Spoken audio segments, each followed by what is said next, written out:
ابنك اللي بدأ بالغلط، وانا قلتها لك مره واتنين خليه يظبط حاله، وانت ما عملتش حاجه. ابنك ما كبرش ليك، انا هكبر لك. انت هتيجي معايا دلوقتي بيت جوزك، وزي ما ابنك عمل واتجوز اختي من ورايا، انا كمان هاخد مراتي. ولا تحب اعمل محضر في الاقسام زي ما هو عمل واجيبها لك في بيت الطاعه؟ ايه اللي انت بتقوله ده؟ ابننا اتجوز اختك انت؟ ازاي يتجوز من غير ما يقول لنا يا توفيق؟ خلاص مش وقت الكلام ده. خلينا نقعد ونتفاهم، وانا هجيب نادر دلوقتي ونقعد مع بعض. لا تجيب ولا تودي، انا اللي عندي قلته. انا هاخد مراتي دلوقتي بالذوق، بالعافيه، بالاقسام. شوف انهي طريقه بقى هتيجي معاك. انت بتقول ايه؟ بابا بلاش فضايح، انا جايه معاك يا فهد. هطلع اجهز شنطتي ونازله. اطلعي وانا مستنيكي في العربيه. ظاهر ان بقى في حاجات كتيره بتحصل انا ما عنديش فكره عنها. افهم انت بقى براحتك من ابنك. انا هطلع استنى مراتي في العربيه. اي حركه غدر بسم الله الرحمن الرحيم انا مش هبقى على حاجه.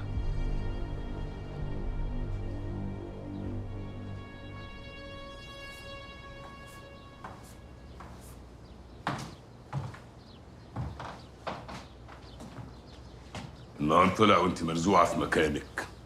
غلبتي امي وانا صبري نفد. حتى امي تخمدي فوق. طيب مالكش دعوة، وابعد عني عشان ما يدبش السكينة في قلبك واخلص من قرفك. سكنتي يا هبله؟ انت عبيطه يا بت؟ هي دي هتحميكي مني؟ طب ايه رايك بقى ان انا هكلم 50 واحده يجوا هنا بدالك، واقعد زي شهريار، وهم اللي هيتمنوا ان اختار اي واحده فيهم. انا اللي غلطت لما قلت لك اني بحبك، عملت لك قيمه. لمي نفسك. ايه اللي عملته ده يا بني ادم؟ ايه اللي جابك ابويا؟ ايه اللي عملته؟ ما هو ده مقامك. القرف اللي انت عايش فيه ده هو مقامك، وعاوز تجرجرنا وياك في قرفك. البنت دي لازم تتطلق وتروح لاخوها. لا يا ابويا معلش، مش هيحصل. انا اتجوزتها ومش هسيبها. ومن امتى يا اخويا الناس بتتجوز بالغصب؟ ده ان كنت انا موافق على الجوازه دي من اصله.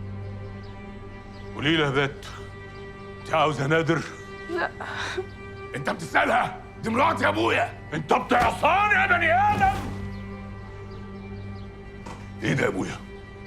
انت بتمد ايدك عليا قدامها؟